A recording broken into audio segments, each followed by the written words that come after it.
스승님의 가르침으로 저는 나름대로 대나무를 바라보면서 인생 공부를 많이 했습니다. 안녕하세요. 이한분 TV입니다. 32강 마음을 비워야 웃음이 나온다. 시니어 하술. 여러분, 31강은 성공하려면 먼저 나를 펀경영하라. 기억과 실천은 잘하고 계시죠? 저는 열심히 실천하고 있습니다. 땅의 전기를 받고 장엄하게 하늘을 향해서 우뚝하게 서 있는 대나무를 바라보면서 상상을 한번 해보세요. 시원한 바람에 나뭇잎이 바람에 스치는 소리를 들으면 갑갑한 마음까지도 시원하게 만들어줍니다. 마디마디 절도 있게 겉은 치장이라도 한듯 반질반질 윤이 나고 속은 통 비어 있습니다. 옛날부터 예절 공부를 하는 사람들은 대나무 비유를 들어서 삶을 꼿꼿하게 살아가며 마디마디 절도 있는 생활을 하라고 가르칩니다. 예절 공부를 할 때 스승님은 대나무 예를 들어서 수업을 하셨습니다. 스승님의 가르침으로 저는 나름대로 대나무를 바라보면서 인생 공부를 많이 했습니다. 대나무에 인생 철학이 있습니다.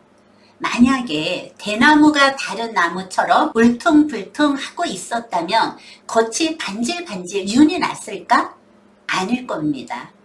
여느 나무처럼 울퉁불퉁하지 않을까라는 생각을 합니다. 대나무를 바라보면서 마음을 비워야겠다라는 생각을 합니다. 그동안 제가 살아오면서 나름대로 인생 철학이라고 할까? 그동안 강의를 하면서 수많은 사람들을 만나고 다양한 사람들을 접하면서 나름대로 잘 웃고 긍정의 힘을 갖고 살아가시는 분들을 바라보면서 깨달음의 법칙이라고 할까? 저는 속이 텅 빈 대나무처럼 이렇게 살아가니 마음이 편합니다. 그렇다 보니 적도 없고 모든 사람들에게 나눔의 생활을 하다가 보니 결론은 웃음이 나를 반겨주는 것이죠. 제가 하는 이야기를 끝까지 한번 들어보시는 것은 어떨까요? 이야기 속으로 들어가 봅니다. 첫째, 대나무를 사람의 비유를 한다면 이런 것이 아닐까? 우리의 마음에 근심, 걱정, 분노, 스트레스, 화, 욕심, 시기, 미움, 질, 이 모든 것으로 가득 차 있으면 마음이 편하지가 않습니다. 이것은 나에게 부족한 면을 채우려고 하는 욕심에서 시작이 되는 것이죠. 이럴 때 사람들은 몸이 불편합니다. 소화가 안 되면서 속이 더부룩하다.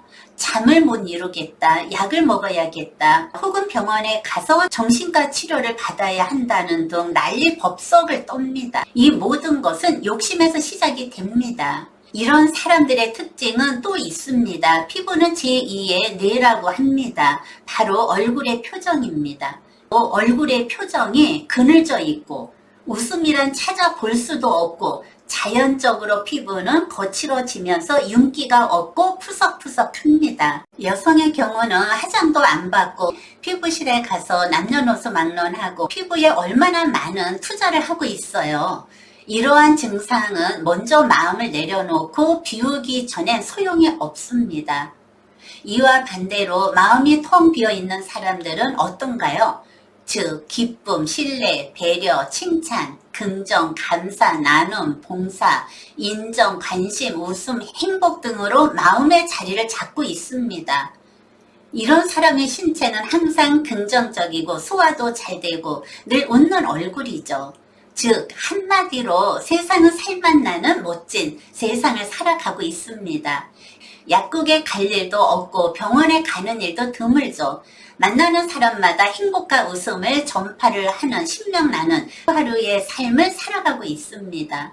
피부는 어떤가요?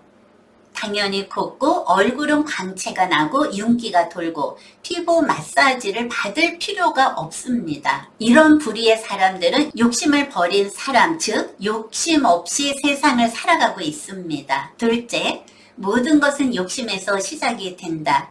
살아가면서 욕심 없이 세상을 살아간다는 것 아무나 못합니다. 물질에 욕심이 있는 사람은 부자가 되고 공부에 욕심이 있는 사람은 학자가 되고 이렇듯이 사람마다의 관심에 따라서 욕심은 다르게 나타납니다.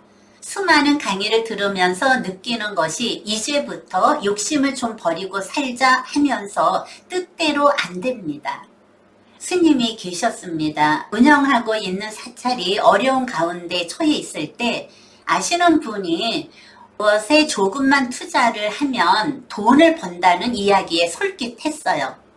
지인이 좋은 정보가 있어서 알려주고 물질적으로 도움을 주고 싶어서 찾아왔다고 하시길래 그 순간 부처님이 보내주신 좋은 분이구나 라는 생각이 먼저 들었다고 합니다.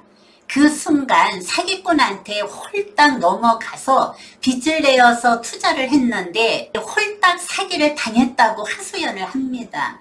그 후로 투자자들이 법정 소송을 하고 끝내는 돈 한 푼도 받지를 못하고 오히려 불난집에 부채질하는 격이 되었습니다. 사기를 당한 것도 순간적이고 사기도 욕심이 있어서 당하는 것이라고 말씀을 하십니다. 사기를 치는 사람은 상대의 약점을 노려서 순간의 기회를 잡아서 상대의 마음을 확 끌어당겼죠. 스님은 이렇게 말씀을 하십니다. 내가 잠시 물질적으로 어려워서 물질에 욕심을 냈더니만 이렇게 눈뜨고 사기를 당했다고 이제는 다 잊어버리고 욕심을 내지 말고 마음가짐을 다시 한번 굳게 했다고 합니다. 어려운 상황이 닥쳐올 때 잠깐 눈이 멀어서 실수를 했습니다.